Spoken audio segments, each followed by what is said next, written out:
Bismillahirrahmanirrahim. Assalamualaikum warahmatullahi wabarakatuh.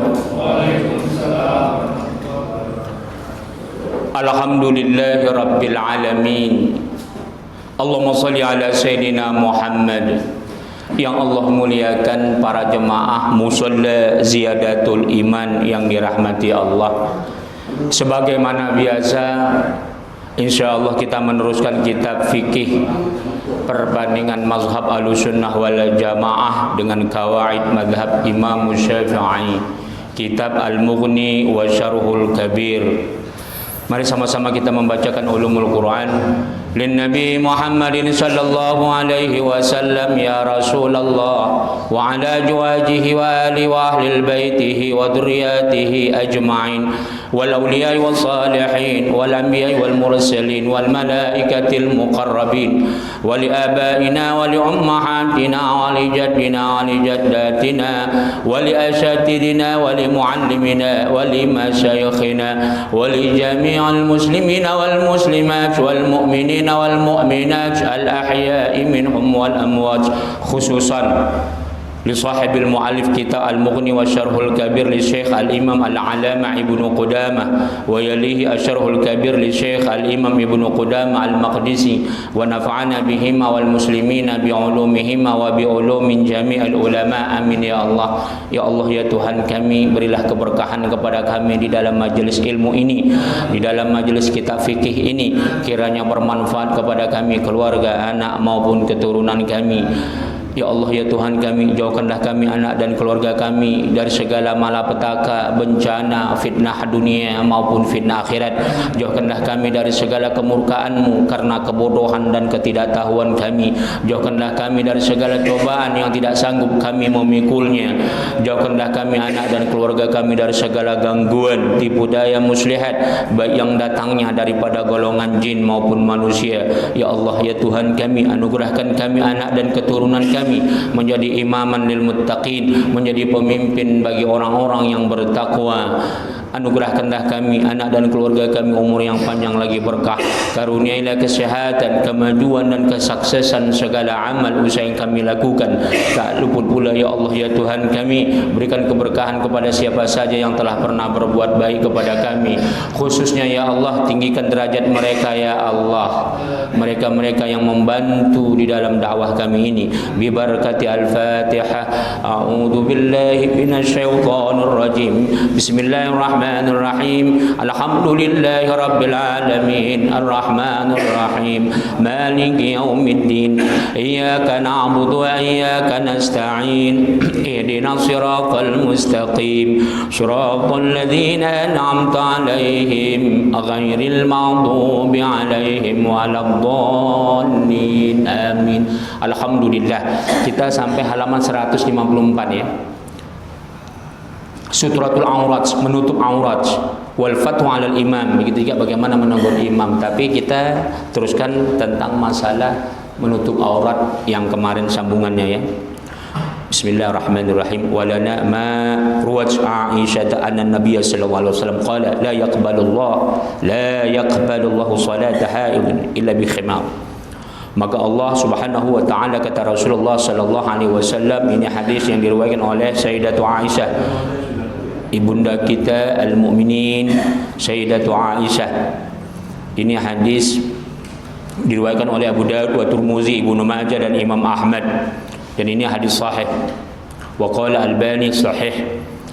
Jadi Allah tidak akan menerima salat seorang wanita yang sudah baligh ya, tanpa dia menutup aurat.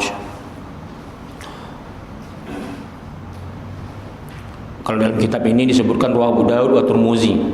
Hadis ini diriwayatkan oleh Imam Abu Dawud dan Tirmizi. Wa qala hadis hasan, ini hadis hasan. Wa qala Salmah bin qultu ya Rasulullah inni akunu fil sayf fa usalli fil qamis al wahid. Qala na'am wa azaruhu walau bi syaukatin. Hadis hasan. Wa ma dzakarahu yantaqidu bil iman wa tahar fa innaha tujibu lamsul mushaf wal mas'alah mamnu'ah. Qala Ibnu Abdul Bar ihtaja man qala asitru min faraidus salah. Jadi ini merupakan hadis-hadis ya. Hadis-hadis tentang bahwasanya baik laki-laki maupun perempuan harus menutup aurat. Sebagaimana hadis yang berikutnya, ya Rasulullah, aku pada musim dingin ini memakai sholat memakai baju satu. Artinya baju yang dimaksud sini adalah baju yang menutup aurat.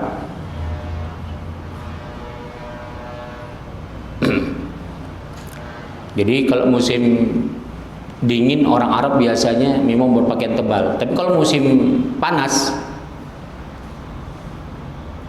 itu bajunya tipis. Kalau musim dingin tebal. Jadi berpakaian di sini yang dimaksud adalah berpakaian yang menutup aurat. Hadis-hadis yang menunjukkan yang kita telah baca sebelumnya juga bahwasanya laki-laki khususnya harus wajib menutup aurat. Para ulama berbeda pendapat tentang menutup aurat ini dimasukkan kategori syarat sahnya salat. Tapi ada yang mengatakan seperti Imam Malik, dia itu sitruha wajib, menutupnya wajib, walaysa bisarti lisihati salat, bukan sebagai syarat sah salat.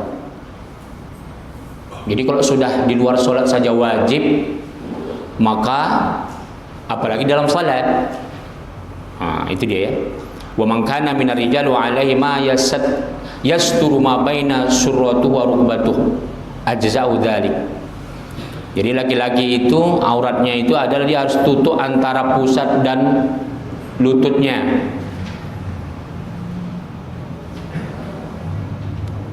Pusat dan lututnya. Jadi di luar sholat saja wajib, apalagi di dalam sholat. Jadi adab di dalam Islam, jangan kita memakai celana komprang, jangan memakai celana nampak lutut. Nanti ada juga di sini ulama membatasi lutut itu boleh, tapi di atasnya enggak. Tapi itu sudah batasan yang bisa menyebabkan dia menjadi wajib. Kita baca terus. Qala as-sitru min faraidus shalah.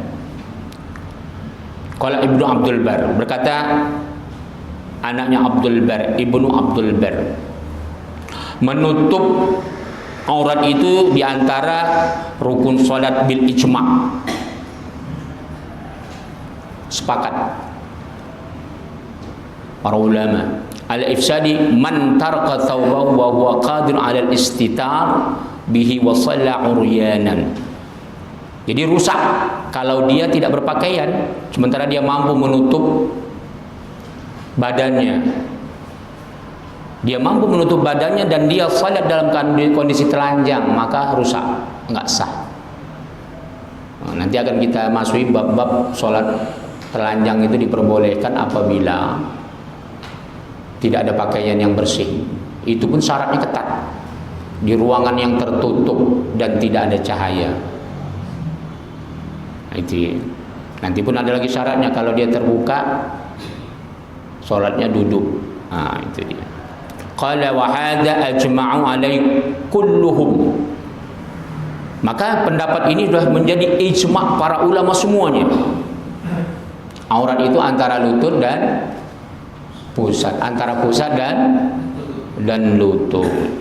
Idza sabata hadza fal kalam fi haddil aurah. Apabila bila telah ditetapkan pendapat ini tentang fi haddil aurat, tentang batasan aurat wasahih fil madhab, dan inilah yang paling baik, paling benar dalam pandangan semua mazhab, annaha minar rujul, bahwasanya aurat, jadi annaha itu kembali kepada aurat, bahwasanya aurat laki-laki itu ma baina surrati wa rukbah, halaman 155. Ya.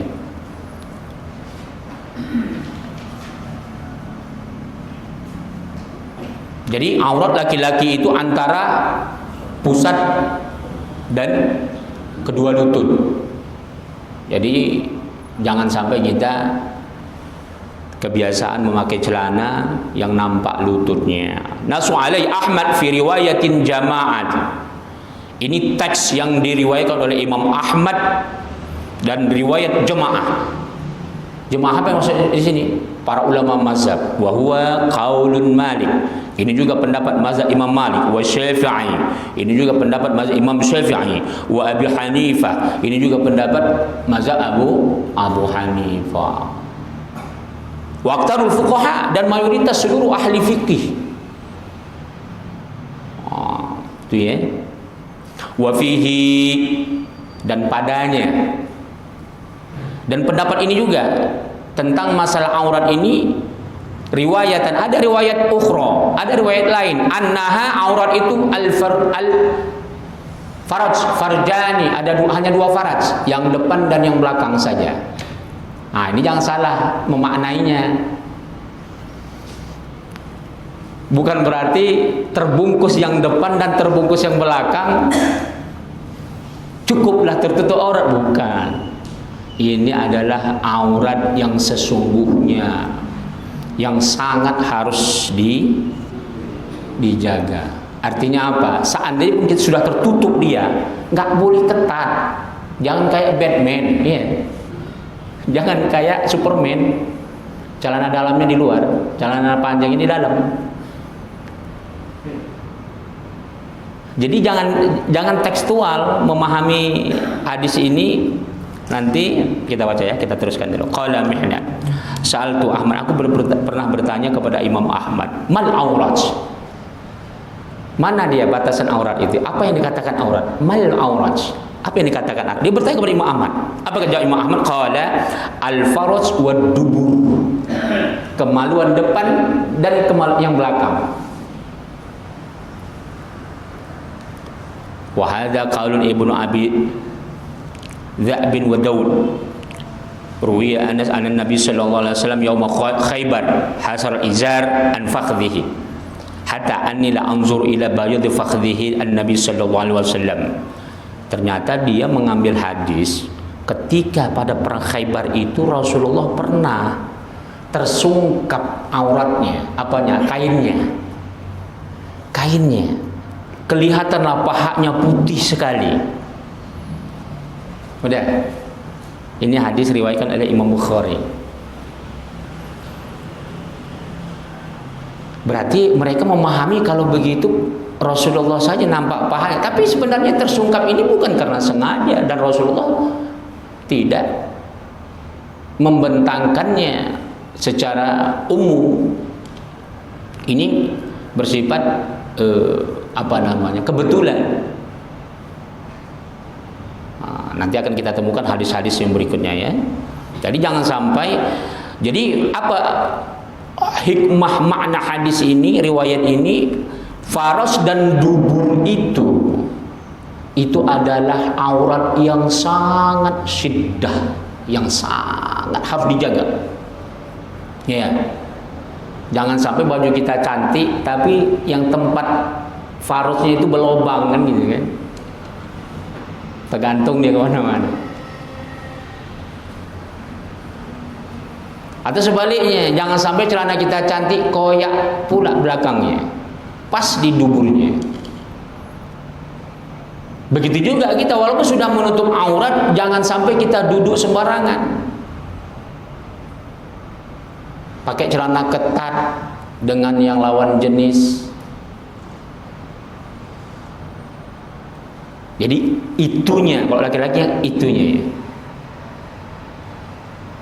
Makanya fadilatul mar'ah kama qala Rasulullah sallallahu alaihi wasallam, fadilatul mar'ah war rajul. Ada perbedaan kelebihan antara laki-laki dan perempuan, perbedaan syahwat itu. An-nisa itu tis'a wa tis'ain juz'an. 99 bahagian letak tempat sensitivitasnya. Rajul wahid, satu. Itulah nih. Kalau perempuan itu setempat sensitifnya 99. Bisa di tangan, di dahi, di kening, di leher, di perut, belum lagi yang sangat sensitif. Itu dia ya. Banyak. Jadi laki-laki yang satu itu harus dijaga. Jadi ini bukan berarti membolehkan. Bahwasanya itu adalah batasannya ya. Jadi dalam kondisi-kondisi tertentu sebagaimana faras dan dubur itu yang sangat harus dijaga. Jadi Rasulullah pernah nampak pahanya karena ketika itu tersingkap kainnya. Wa hada yudallu ala annahu laysa bi'aurat. Nah, sehingga hadis ini diartikan sebagian ulama berarti kalau gitu pahanya Rasul bukan aurat. Nah, udah, ini bukan setiap hari Rasulullah SAW melakukan. Ini bukan unsur kesengajaannya. Kenapa? Makanya sepakat ulama mazhab tadi, semua ahlu sunnah wal jamaah dan bukan di luar ahlu sunnah, di luar ahlu sunnah, termasuk Syiah,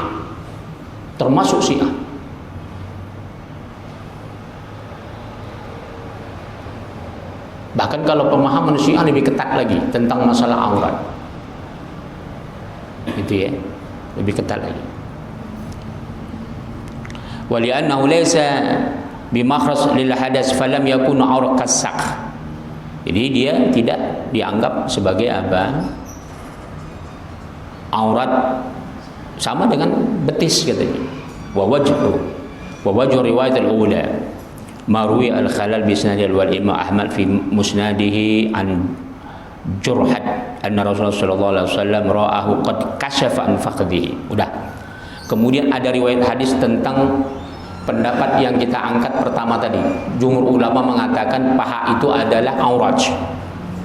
Jadi kasuistik Rasulullah tersingkap kainnya itu tidak menjadi hujah ya. Rasulullah pernah tahu dia ketika sholat Pak, kena angin Pak, betisnya padahal yang nampak, bukan paha, betis Pak, merah wajahnya, saking malunya. Udah, ini dia riwayatnya. Anna Rasulullah sallallahu alaihi wasallam. Ini Imam Ahmad juga yang meriwayatkan hadis. Ra'ahu qad kasafa an fakhdhihi faqala. Rasulullah sallallahu alaihi wasallam melihat terbuka pahanya. Paha siapa? Paha sahabat. Faqala, ditegur Rasulullah, ghatti fakhdhaka fa innal fakhdha minal auraj. Ini hadis diriwayatkan Imam Muslim dan Imam Ahmad. Apa kata Rasulullah? Tutup pahatmu, karena paha itu adalah merupakan aurat. Nah, itu dia ya. Jadi tadi itu hanya temporal yang sifatnya kasuistik. Jadi nggak bisa jadi hujah. Kalau memang bukan aurat, Rasulullah tidak akan mungkin perintahkan. Ghatti itu amar, perintah. Wa ruwiya Daluqutni anna Rasulullah sallallahu alaihi wasallam, ada diriwayatkan Imam Daluqutni bahwasanya Nabi Muhammad sallallahu alaihi wasallam qala li Ali, berkata kepada Imam Ali. Rasulullah pernah berkata kepada Imam Ali karramallahu wajhah. Kenapa disebut karramallahu wajhah? Imam Ali sebelum datangnya Islam, masih bujangan saja sudah bisa menahan syahwatnya. Sudah bisa dia tidak mau terpengaruh dengan budaya jahiliyah. Wah Allah, ini berat ya. Bayangkan budaya jahiliyah dulu Pak, main perempuan, minum khamar, main judi, rentenir. Itu luar biasa. Itu jadi budaya. Islam belum datang ini. Tapi kenapa Imam Ali seorang pemuda yang begitu tampan Pak, Imam Ali itu tampan. Kentampanannya hampir seperti Rasulullah. Makanya melahirkan anaknya nama Sayyidina Hasan dan Husain. Sayyidina Husain di dalam hadis sahih Rasulullah sallallahu alaihi wasallam mengatakan, kalau kalian mau melihat syababul jannah, unzur ilal Husain. Kalau kamu melihat bagaimana ketampanan pemuda surga, lihatlah Sayyidina Husain. Dia begitulah tampannya pemuda surga. Allah. Seorang pemuda yang tampan dalam kondisi di mana masyarakat jahiliyah bebas pelacuran, bebas perzinahan, bebas narkoba segala macam, tapi dia terlepas dari itu. Ini penting kita meniru akhlak para sahabat dulu. Sekarang kita yang sudah Islam saja nggak tahan kita nengok gemerlapan negara kita, padahal undang-undang itu sudah ada, batasan-batasan sudah ada. Udah, syahwat Imam Ali dianugerahkan Allah, Pak, itu lebih tinggi dari kita semua yang hadir, dari manusia biasa. Kenapa dia bisa menahannya? Itu nggak gampang. Nah, itu paling berat itu ya. Paling berat adalah bagaimana kita menahan syahwat itu. Apa kata Rasulullah sallallahu alaihi wasallam? La takshifu fakhdhaka wa la tanzur fakhdhul hayy wa la mayyit. Wahai Ali, kata Rasulullah, jangan kau buka pahamu dan jangan kamu lihat paha manusia hidup ataupun mati. Bayangkan, mayit ya nggak boleh tengok pahanya, ya, kecuali memandikan, ya, sebab daruri. Kalau sudah melihat paha orang mati saja nggak boleh, bagaimana menceritakannya? Wah, lebih berat lagi, menceritakan cacat mayit segalanya. Laki-laki saja nggak boleh nampak pahanya, bagaimana perempuan? Allah, iya. Sekarang enggak, laki-laki mayoritas nggak nampak pahanya, perempuan pahanya paling banyak sekarang nampak.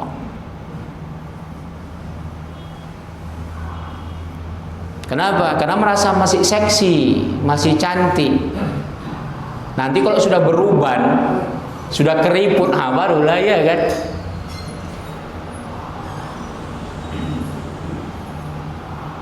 Pakai jilbab, pakai baju tertutup.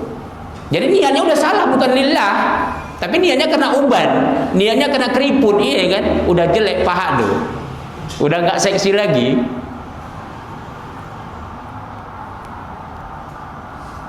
Tapi ketika seksi, segala cara dalil dicari untuk membolehkan buka jilbab, segala dalil. Iya. Tapi nanti kalau sudah jelek, udah keriput, wah barulah segala cara dia akan ditutupi. Maaf Pak, saya pernah tes Pak, di Medan itu Pak, ada orang tidak berakidah, selalu mencari makanan babi Pak. Rambutnya selalu ditutup. Saya tanya, Bu, saya bilang, kalau bahasa kami sana inang gitu kan, inang, kenapa sih bekerja ini selalu ditutup rambutnya? Apa kata dia? Supaya bersih. Karena kami mencari makanan kotor, makanan untuk babi kotor. Takut kalau gatal kotor. Udah, apa yang saya petik dari situ Pak? Mereka menutup rambut dan kepala itu bukan karena kewajiban menutup rambut dan kepalanya, tapi karena takut kotor. Jadi jangan sampai kita orang beriman menutup kepala bukan karena perintah, tapi karena botak kepalanya. Dulu saya waktu masih sekolah, ada seorang wanita cantik Bang, pakai jilbab. Dia cerita sama saya, katanya apa? Dulu saya nggak berjilbab, mana pernah saya pakai jilbab. Sekarang saya pakai jilbab. Kenapa? Zaman Soeharto dulu Pak, jarang orang wanita berani pakai jilbab, jarang, sangat jarang. Karena sekolah nggak dibolehkan pakai jilbab dulu. Apalagi pekerja kantor, foto-foto dia rapot dan sebagainya nggak boleh pakai jilbab. Udah, dia cerita. Saya bilang sekarang kenapa berani pakai jilbab? Nekat begitu. Orang lain nggak pakai jilbab. Saya sakit apa katanya? Yang gugur rambut itu, berguguran rambutnya, tipes. Tapi dia udah akut, udah parah. Baru saya bingung, oh begitu. Jadi dia pakai jilbab itu karena tipes, karena rambutnya terus berguguran dan udah botak separuh. Jadi kalau pakai jilbab betapa cantiknya, kalau dibuka lah dia orang semua. Apa yang mau kita petik dari ini, pembicaraan kita ini? Jangan sampai kita pakai aurat karena orang tua kita sudah mati. Ketika kita mau melihat mayat ayah kita, baru pakai jilbab kita. Jangan sampai ketika kita sudah botak kena siram air panas baru pakai nutup aurat. Ada nggak? Ada selebritis. Ada selebritis. Sangat menyinyir nengok orang pakai jilbab semasa dia cantik dan seksi. Kena siram air panas baru nutup aurat. Itu ya. Kata Rasulullah itu hadza sharif dalala fa kana aula. Dan ini sangat sharih, jelas dalil, sebagai dalil sangat utama menjadi hujjah ya. Waruya Abu Bakar bisnadi an Abi Ayyub. Ada juga riwayat dari Abu Bakar dengan sanad bersumber dari Abu Ayyub Al-Ansari. Dia berkata, qala Rasulullah sallallahu alaihi wasallam, asfalus surrah, bawah pusat, wa fawq rukbatain, atasnya, minal aurat, itu bahagian daripada aurat. Ini hadis riwayat Imam Ahmad. Sekali lagi, waruya ad-Daruqutni, ada hadis yang diriwayatkan oleh Daruqutni bi isnadihi an Amru, dengan sanadnya daripada Amru bin Shu'aib, anasu an abi, dari ayahnya, an jaddihi, dari ayah, dari kakeknya, qala, dia berkata, qala Rasulullah sallallahu alaihi wasallam, Rasulullah sallallahu alaihi wasallam bersabda, idza jawaja ahadukum abdahu amatahu au ajira fala yanzur ila syai' min auratihi fa in ma tahta surrah ila rukbati aurah. Apabila salah seorang di antara kamu menikahi hambanya, perempuan merdeka artinya, menikahin hamba budaknya laki-laki atau budaknya perempuan, iya, maka jangan, bayangkan budak saja, maka jangan kamu lihat auratnya itu di bawah pusat dan ila rukbati aurah. Begitu juga jangan kamu lihat di atas lututnya, itu aurat. Ya, kata Rasulullah. Bayangkan budak saja sampai seperti itu. Wa fi lafzin ma baina surrati wa rukbatihi min aurah. Jadi teks yang lain mengatakan antara pusat dan lututnya itu adalah min auratihi, merupakan auratnya. Wa hadha nas wal hur wal ab fi hadha sawa. Ini adalah nas teks hadis bahwasannya manusia yang merdeka maupun budak, tapi sekarang budak nggak ada. Jadi ada hikmahnya. Seorang budak saja yang dia terikat dengan tuannya, auratnya antara pusat dengan lutut. Sama saja. La tanawul nas lahum jami'an.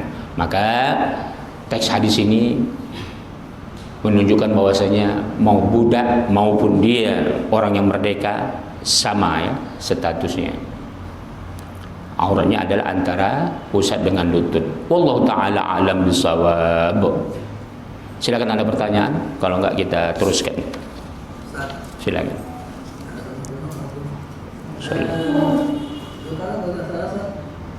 Makanya kalau orang kayak jilbab, malaikat menjaga Ustaz. Tapi katanya aku lihat, wah, fenomena ini sekarang orang kayak jilbab dia membunuh suaminya, majikannya, kemudian bunuh gitu. Nah, itu kenapa Ustaz? Apakah dia bukan jilbab terus dia tidak ikut ta'lim terus, hanya sekedar pakai jilbab aja, bagaimana Ustaz? Itu ya. Lagi ada yang lain? Silakan. Nah ini kalau seandainya kita lagi berwudu itu kan kadang kayak kita sikap besar ke atas itu, apakah masih darurat apa bagaimana Ustaz? Terima kasih. Iya. Sambil wudu kan kita angkat. Iya. Itu aja ya. Alhamdulillah rabbil alamin. Ada pertanyaan. Orang sudah pakai jilbab tapi dia tiba-tiba membunuh lakinya. Allah, nauzubillah. Jilbab itu nggak jadi ukuran tentang tinggi rendahnya keimanan dia itu selamat dari segalanya. Jilbab itu kewajiban ya. Orang yang salat saja, orang yang salat yang sempurna rukun Islamnya saja, tidak ada jaminan dia itu menjadi orang yang mulia apabila dia melanggar aturan-aturan yang lain. Makanya udkhulus silmi kafah, masuklah kamu dalam Islam itu sempurna. Arti sempurna jangan ada tinggal-tinggal. Contoh, artinya dia memilah-milah. Jadi bukan berarti mesti semuanya kita lakukan perkara yang sunnah dan yang wajib, bukan itu maksud daripada udkhulus silmi kafah itu. Artinya jangan dipilah-pilah. Contoh ya, aku hari ini sholat, tapi sengaja dia habis sholat main togel dia, sengaja dia.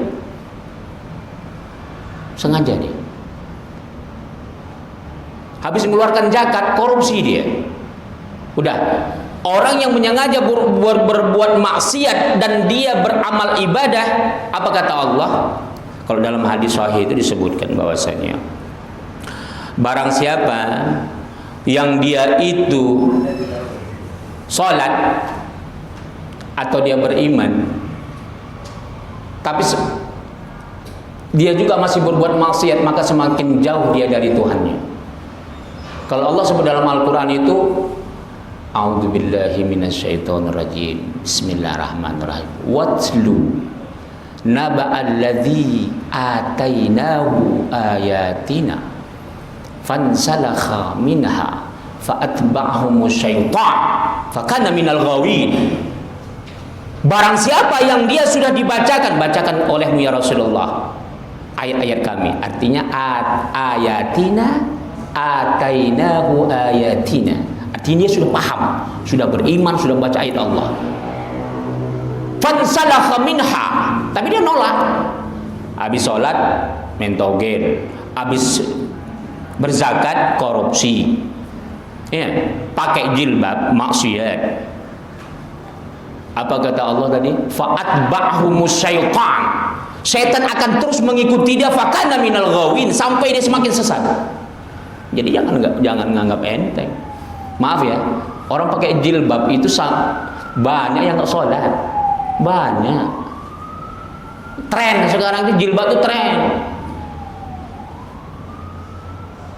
Sama kayak puasa, saya salut. Pernah saya mendengar obrolan seorang sekretaris perbankan, termasuk pegawai-pegawainya gitu, seksi, pakai rok pendek, selalu puasa Senin Kemis, bahkan di luar Senin Kemis. Ternyata setelah kita tanya, kata dia apa? Bukan karena ibadah, tapi karena diet.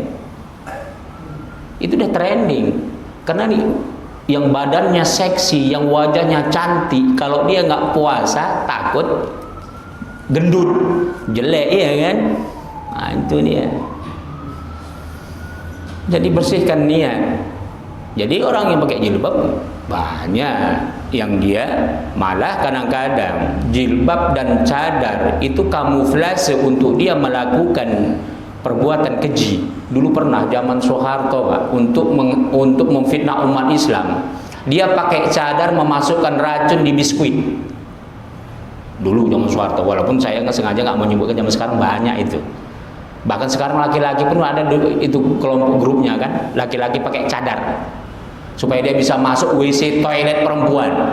Ini adalah perilaku-perilaku yang dilaknat oleh Allah Subhanahu wa taala. Banyak. Udah, ada juga orang pakai cadar dulunya, Pak. Nggak usah saya sebut ya, terkenal, Pak. Dulunya ketika dia sebelum ditangkap KPK, seksi kali. Boro-boro nutup jilbab, pahanya nggak pernah tertutup. Ketika ditangkap KPK pakai cadar, Pak. La ilaha illallah, pakai cadar. Berapa banyak orang membunuh begal ketika disidang di mahkamah pakai topi lebay. Untuk apa pakai serban kayak saya? Kalau itu habis kita. Pakai lebay, pakai topi putih ini.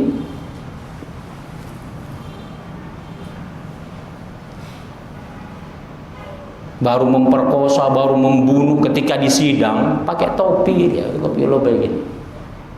La ilaha illallah. Jadi itu jangan semata-mata itu jadi ukuran ya. Kemudian tadi pertanyaan kedua adalah ketika kita berwudu, ya disingkaplah sekedarnya. Jangan pula disingkap sampai kelewat batas. Ya kalau nanti kita bahas, nanti akan datang walaisat suratu wa rukbatu min aurati. Ini pendapat Imam Syafi'i, Imam Ahmad juga.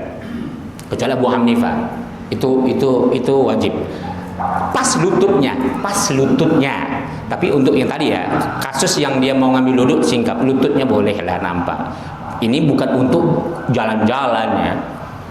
Nah, itu boleh lah. Udah. Kadang-kadang itulah dia pentingnya kita harus hati-hati memakai menutup aurat itu. Apalagi budaya kita pakai sarung, ya kan. Kalau di Malaysia sarung atau di Arab pakai sarung, Pak, itu orang yang baru hubungan dengan istrinya. Jadi kadang-kadang kita bangga pakai sarungnya kan. Di Malaysia tengokin kita pakai sarung. Kita pun bangga lah ya kan. Oh, saya kiai ini tengok pakai sarung. Padahal mereka nengok tuh risih. Ini kayaknya baru apa sama istrinya katanya. Orang Arab itu juga. Tapi kalau mereka udah baca budaya baru. Jadi itu beda budaya, nggak apa-apa. Udah itu hati-hati juga. Saya pernah lihat orang tua, Pak, sudah tua pakai sarung. Itu dia nggak sadar, Pak. Ketika dia menggulung ikatannya itu terus kelewatan. Benar, Pak. Saya bukan guyon. Saya naik motor mau sholat zuhur di masjid. Saya lihat dari jauh, ya Allah, mungkin dia saking tuanya nggak sadar lagi, Pak. Ikatannya kendor, tapi dilipatnya terus sampai nampak tuh. Jadi makanya kalau sudah tua kali yang kira-kira jarang ingatannya kurang kuat, jangan dikasih pakai sarung lah. Iya, jangan pakai sarung. Jadi pakai celana celana untuk sholat itu. Nah itu dia. Oke, silakan ada yang lain. Silakan. Oke, itu lanjut. Nanti habis itu. Kemarin saya ada adu argumen ketika bahwa kan sholat itu puncaknya ibadah dalam Islam itu kan. Dan mereka ini berpikir bahwa ya sholat kerjain aja terserah.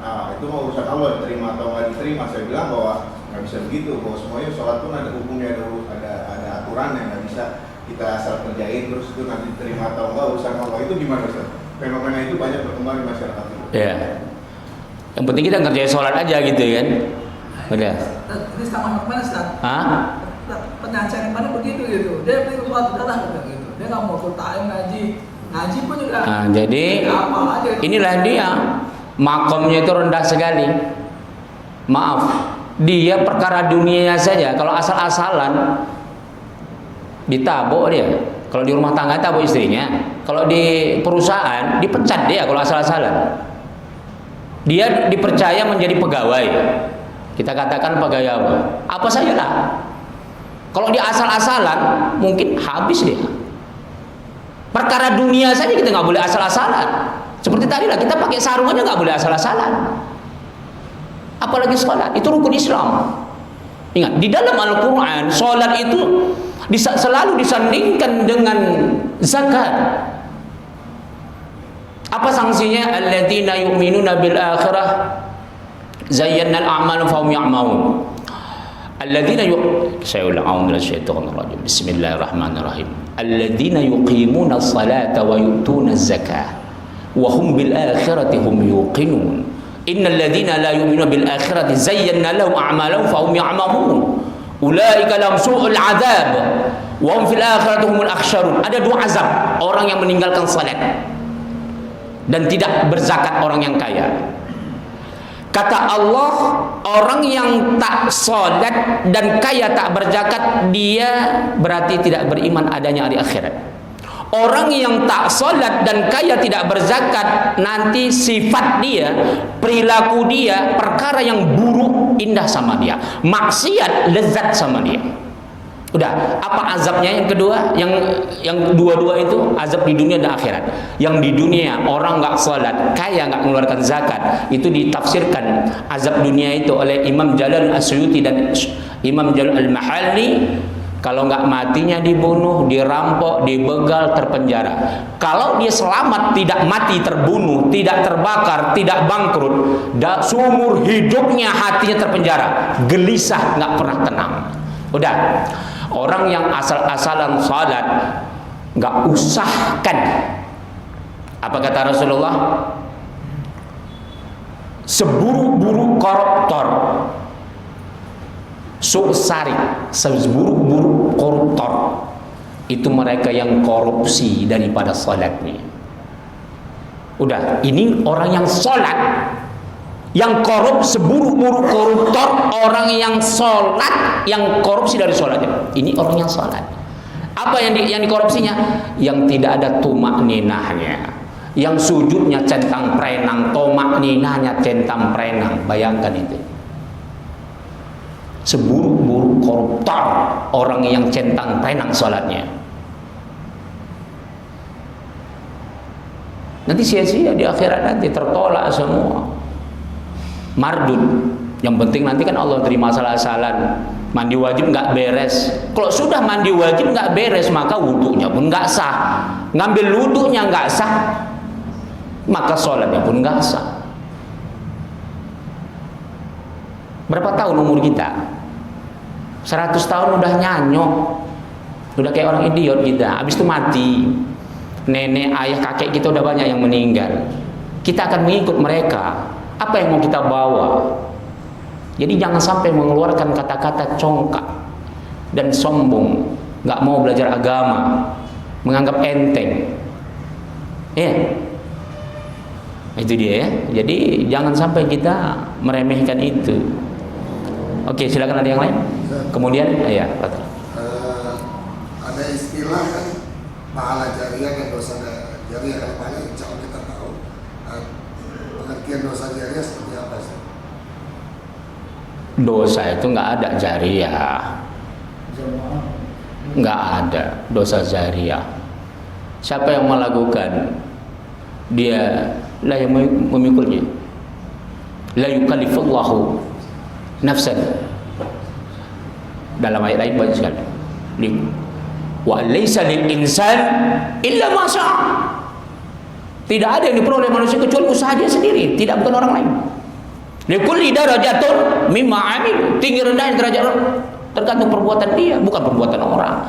Cuman kita nanti akan bisa mendapat dosa sebab perilaku kita diamalkan orang lain. Kita mengajarkan orang lain, kita ajarkan orang lain maksiat. Itu dia. Kita mengajarkan orang lain maksiat, kita ajar orang lain membunuh, maka dosanya akan mengalir sama kita. Itu dia. Tapi bukan zariat, bukan anaknya enggak. Kalau anaknya enggak melakukan, maka dia tidak. Tidak. Baru ada nanti memang dosa orang tua kita harus kita selesaikan. Contoh hutang piutang. Kita sengaja tidak mau bayarnya, maka kita berdosa. Karena kita ahli waris. Kalau kita mampu ya. Kalau kita nggak mampu ya nggak apa-apa. Tapi nggak boleh kita menganggap enteng sementang dosa orang tua kita hutang piutang nggak dibayar. Itu bukan urusan saya. Nggak boleh. Kita hidup, kita lahir, orang tua kita mati-matian bermandikan keringat, mengeluarkan air mata darah untuk kita. Kenapa kita tidak ada kesungguhan untuk bersedekah atas nama orang tua kita? Nah, jadi kita bayar. Kalau kita mampu, kita wajib membayar hutang-hutang orang tua kita. Kalau nggak kita bayar, berdosa. Kayak zakat. Orang yang kaya tidak sempurna zakatnya. Contoh, ayahnya tiap tahun zakat, Pak, tapi kan nggak pernah beres. Kita katakanlah nisabnya itu sekarang udah 60 juta ya. Berarti lebih kurang 1,5 juta per tahun. Umpama, nanti hitung sendirilah ya. 85 gram emas murni. Sekarang kan udah hampir, malah 900 sekarang 1 gram emas murni. Iya, berarti lebih, bukan lagi 60 juta, 90 juta ya. 100 juta lah kita genapkan. Iya. Berarti hampir 2 juta per tahun. Udah. Tiap tahun ayahnya berzakat, tapi hanya 1 juta dia zakat. Tahu anaknya tahu belajar di sini, tahu dia, wah ayah saya mengeluarkan zakatnya 1 juta terus tiap tahun. Itu udah bangga kali dia.